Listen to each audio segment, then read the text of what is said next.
जय श्री राधे। पूज्य श्री सद्गुरुदेव भगवान के चरणों में प्रणाम। आज पूज्य श्री भाई जी कहते हैं, भगवान श्री नारद जी कहते हैं, अव्यावृत भजनात्, तैल धैरावत निरंतर भजन करने से ही भगवान के प्रेम की प्राप्ति होती है। भजन में सबसे पहले नाम की आवश्यकता है। जिसका भजन करना होता है सर्वप्रथम उसका नाम जानना पड़ता है, इसलिए नाम ही भजन का मूल है।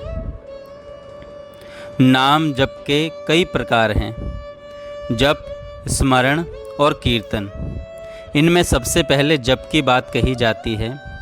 परमात्मा के जिस नाम में रुचि हो, जो अपने को रुचिकर हो, उसी नाम की परमात्मा की भावना से बारंबार आवृत्ति करने का नाम जप है। जप की शास्त्रों में बड़ी महिमा है। जप को यज्ञ माना है और श्री गीता जी में भगवान के इस कथन से कि यज्ञा नाम जप यज्ञोस्मि, जप का महत्व बहुत ही बढ़ गया है। जप के 3 प्रकार हैं, साधारण, उपांशु और मानस। इनमें पूर्व से उत्तर 10 गुण अधिक फलदायक है। भगवान मनु कहते हैं, दर्श पौर्णमासादि विधि यज्ञों से साधारण जप 10 गुना श्रेष्ठ है, उपांशु जप 100 गुना श्रेष्ठ है और मानसी जप 1000 गुना श्रेष्ठ है। जो फल साधारण जप के 1000 मंत्रों से होता है, वही फल उपांशु जप के 100 मंत्रों से और मानस जप के 1 मंत्र से हो जाता है। उच्च स्वर से होने वाले जप को साधारण जप कहते हैं, परंतु यह कीर्तन नहीं है, जिसमें जिह्वा और होठ तो हिलते हैं परंतु शब्द अंदर ही रहता है, वह उपांशु जप है। और जिसमें न जीभ के हिलाने की आवश्यकता होती है और न होठ के, वह मानसिक जप कहलाता है। उच्च स्वर से उपांशु उत्तम और उपांशु से मानसिक उत्तम है। यह जप की विधि है। किसी भी देवता का कैसा ही मंत्र क्यों न हो, यह विधि सबके लिए एक सी ही है, परंतु भगवान नाम जप का तो कुछ विलक्षण ही फल होता है। यह नाम की अलौकिक महिमा है। दूसरे जपों में अनेक प्रकार के विधि निषेध होते हैं, शुद्धि अशुद्धि का बड़ा विचार करना पड़ता है, परंतु भगवान नाम में ऐसी कोई बात नहीं है। अपवित्र पवित्रो वा सर्वस्थान गतोपि वा, अपवित्र हो पवित्र हो, किसी भी अवस्था में क्यों ना हो, भगवान पुंडरीकाक्ष का स्मरण करते ही बाहर और भीतर की शुद्धि हो जाती है। जल मृत्तिका से केवल बाहर की ही शुद्धि होती है, परंतु भगवान नाम अंतर के मलों को भी अशेष रूप से धो डालता है। इसका किसी के लिए किसी अवस्था में कोई निषेध नहीं है कि पुरुष नपुंसक नारी वा जीव चराचर कोई सर्व भाव भज कपट तजी मोही परम प्रिय होई। कली संतरणों उपनिषद में नाम जप की विधि और उसके फल का बड़ा सुंदर वर्णन है। पाठकों के लाभार्थ और सुनने वालों के लाभ के लिए उसे यहाँ बताया जा रहा है कि द्वापर के समाप्त होने के समय श्री नारद जी ने ब्रह्मा जी के पास जाकर पूछा कि हे भगवान, मैं पृथ्वी की यात्रा करने वाला कलयुग को कैसे पार करूं? ब्रह्मा जी बोले कि तुमने बड़ा उत्तम प्रश्न किया है। संपूर्ण श्रुतियों का जो गूढ़ रहस्य है, जिससे कली संसार से तर जाओगे, उसे सुनो। उस आदि पुरुष भगवान नारायण के नाम उच्चारण मात्र से ही कली के पातकों से मनुष्य मुक्त हो सकता है कि हरे राम राम राम हरे हरे, हरे कृष्ण कृष्ण कृष्ण हरे हरे। श्री नारद जी ने फिर पूछा कि वह भगवान का नाम कौन सा है? ब्रह्मा जी ने कहा, वह नाम है हरे राम राम राम हरे हरे, हरे कृष्ण कृष्ण कृष्ण हरे हरे। इन 16 नामों के उच्चारण करने से कली के संपूर्ण पातक नष्ट हो जाते हैं। संपूर्ण वेदों में इससे श्रेष्ठ और कोई उपाय नहीं देखने में आता। इन 16 कलाओं से युक्त पुरुष का आवरण, अज्ञान का पर्दा नष्ट हो जाता है और मेघों के नाश होने से जैसे सूर्य किरण समूह प्रकाशित होता है, वैसे ही आवरण के नाश से ब्रह्म का प्रकाश हो जाता है। नारद जी ने फिर पूछा कि हे भगवान, इसकी क्या विधि है? ब्रह्मा जी ने कहा कि कोई विधि नहीं है। सर्वदा शुद्ध या अशुद्ध नाम उच्चारण मात्र से ही सालोक्य, सामीप्य, सारूप्य और सायुज्य मुक्ति मिल जाती है। ब्रह्मा जी फिर कहने लगे कि यदि कोई पुरुष इन 16 नामों के 3.5 करोड़ जप कर लेता है तो वो ब्रह्म हत्या, स्वर्ण की चोरी, शूद्र स्त्री गमन और सर्वधर्म त्यागी रूपी पापों से मुक्त हो जाता है। वह तत्काल ही मुक्ति को प्राप्त होता है। अब जप की विधि क्या है? इससे यह सिद्ध हो गया कि स्त्री पुरुष, ब्राह्मण अंत्यज, ग्रही वनवासी, शुद्ध अशुद्ध, विद्वान मूर्ख, कोई भी किसी भी प्रकार से इस षोडश नाम के 3.5 करोड़ मंत्रों का जप कर लेता है, वह समस्त महापातकों, उनके फलस्वरूप नरकों और स्वर्ग आदि मोक्ष मार्ग के प्रतिबंधकों से छूटकर परमात्मा के सच्चिदानंद घन स्वरूप को अनायास ही प्राप्त हो जाता है। कितना सहज और सस्ता उपाय है। यदि मनुष्य हरे कृष्ण महामंत्र की 61 मालाएं 15 वर्ष तक करता है तो उसके 3.5 करोड़ नाम पूरे हो जाते हैं। यह तो साधारण जप विधि की बात है। उपांशु या मन से जप हो तो बहुत ही शीघ्र सफलता मिल सकती है। जिस परमात्मा को प्राप्त करने के लिए लाखों करोड़ों जन्मों तक प्रतीक्षा करनी पड़ती है, जिस परमात्मा सुख को पाने के लिए अनंत जन्मों की साधना की आवश्यकता होती है, वही परमात्मा की प्राप्ति रूप सिद्धि यदि 15 वर्षों में घर में रहते हुए, संसार का काम करते हुए, शास्त्र से अविरुद्ध भोगों को भोगते हुए मिल जाएं, तो फिर और क्या चाहिए?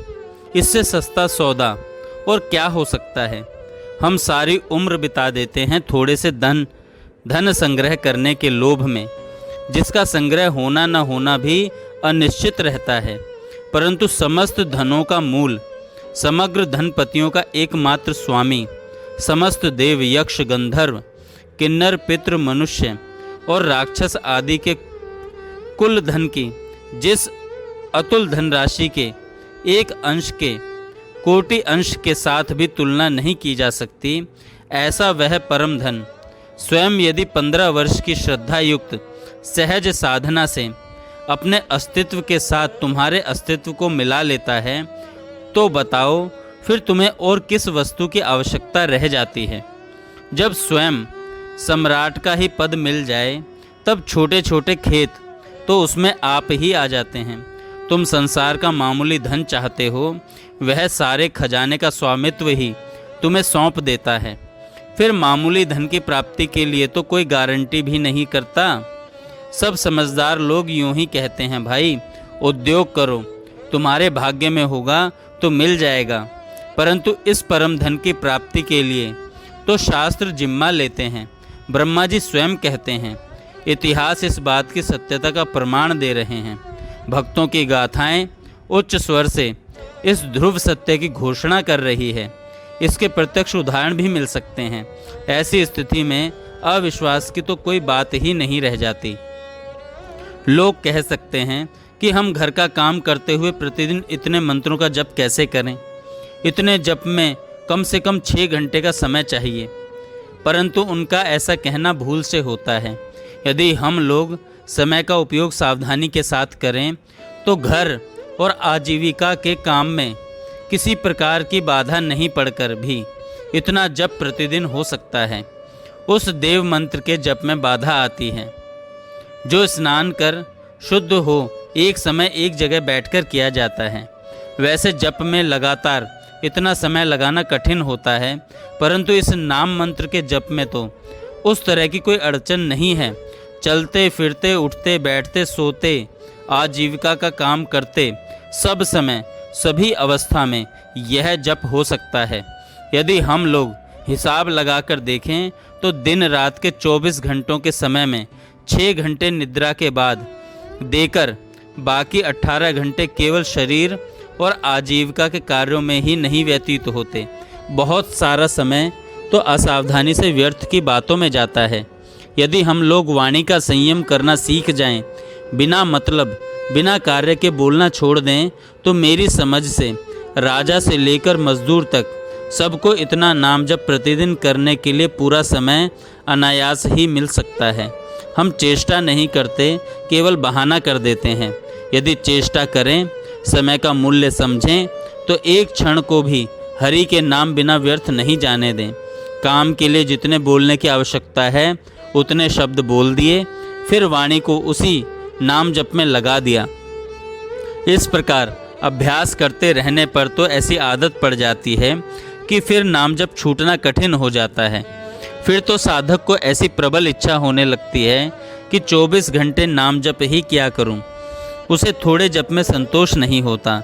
जैसे बड़े जोर की भूख या प्यास लगने पर मनुष्य का एक एक क्षण कष्ट से बीतता है, इसी प्रकार नाम प्रेमी का भी जो क्षण नाम के बिना जाता है वह बड़े कष्ट से बीतता है।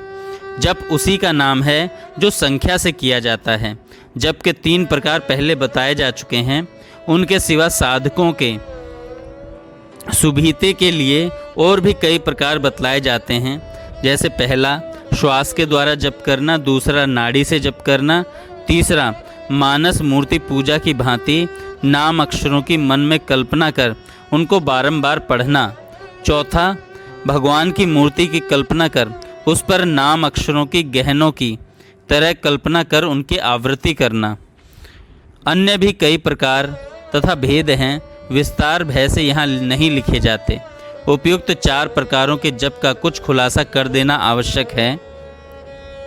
पहला, प्रत्येक श्वास की गति और लक्ष्य रखना और श्वास के आने तथा जाने में श्वास के शब्द के साथ ही मंत्र की कल्पना करना, साथ ही जिह्वा से भी उपांशु रूप से उच्चारण करते रहना, आरंभ में माला रखना और श्वास के साथ होने वाले प्रत्येक जप की गिनती रखना। यदि इस प्रकार 2-4 मालाएं भी प्रतिदिन जपने का अभ्यास किया जाए तो मन बहुत शीघ्र स्थिर होकर नाम में लग सकता है। श्वास का जप बिना मन के नहीं होता। साधारण और उपांशु जप तो अभ्यास होने पर मन के अन्यत्र रहने पर भी हो सकते हैं, परंतु श्वास का जप मन बिना नहीं होता।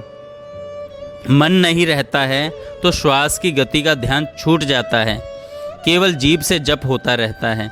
इसलिए श्वास से जप करने वाले को श्वास की गति की ओर ध्यान रखना ही पड़ता है। जहाँ मन अन्यत्र गया कि जप छूटा। कबीर जी ने कहा है, सांसों सांसा नाम जप अरु उपाय कछु नाही। दूसरा, इसी प्रकार नाड़ी का जप। नाड़ी की गति श्वास से भी सूक्ष्म है। हाथ, गले, मस्तक आदि की नाड़ियाँ अंगुली लगाने पर चलती हुई मालूम होती हैं।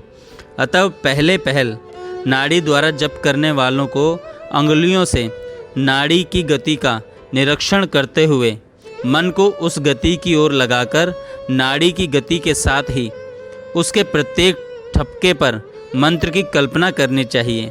जीभ और माला का प्रयोग श्वास से जप के समान ही करना चाहिए। तीसरी बात कि आंखें मूंद कर मंत्र के पूरे अक्षरों की अपने सामने आकाश में या हृदय में कल्पना कर उन्हें बारंबार मन से पढ़ता रहे। साथ ही जीभ का प्रयोग भी करता रहे। गिनती के लिए हाथ में माला रखे। मंत्र के अक्षर हो सकें तो बराबर मन में बनाए रखे या प्रत्येक मंत्र के जप का आरंभ करने के समय कल्पना कर ले और मंत्र पूरा होते ही मिटा दें। जिस तरीके में सुविधा हो या सहूलियत हो मालूम हो वही करें। चौथी बात है कि मन की रुचि के अनुसार भगवान की जैसी मूर्ति की मन में कल्पना कर मूर्ति के चरणों में या गले की माला में या मस्तक में मुकुट में या हस्त पादादि अंगों पर जड़े हुए नगीनों के गहनों के रूप में मंत्र के चमकते हुए सुंदर अक्षरों की कल्पना कर आंखें मूंदे उन्हें बारंबार मन से जप करता रहे और सब बातें तीसरे के समान ही करें। योग दर्शनाकार कहते हैं, उसके वाचक प्रणव का जप करता हुआ उसके वाच्य नामी की ईश्वर की भावना करें। वाणी से जप और मन में ध्यान दोनों का एक साथ होना बहुत ही उत्तम साधन है।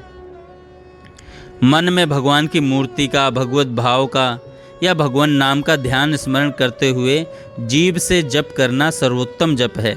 इसी के अंतर्गत उपयुक्त 4 प्रकार भी हैं। इससे उतरकर उपांशु और इससे उत्तरकर साधारण है। जिसको जो सुलभ, सुविधाजनक और रुचिकर प्रतीत हो वह उसी का अभ्यास करे।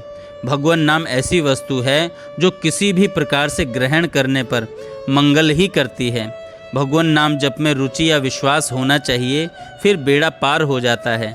इतना स्मरण रखना चाहिए कि जो जप निष्काम भाव से नामी के ध्यान से युक्त प्रेम सहित निरंतर और गुप्त होता है, वही उत्तम से उत्तम समझा जाता है।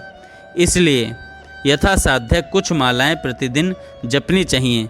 नियम से जो काम होता है वह अनियम से नहीं होता है। जय श्री राधे। जय श्री राधे। पूज्य श्री सद्गुरुदेव भगवान के चरणों में प्रणाम।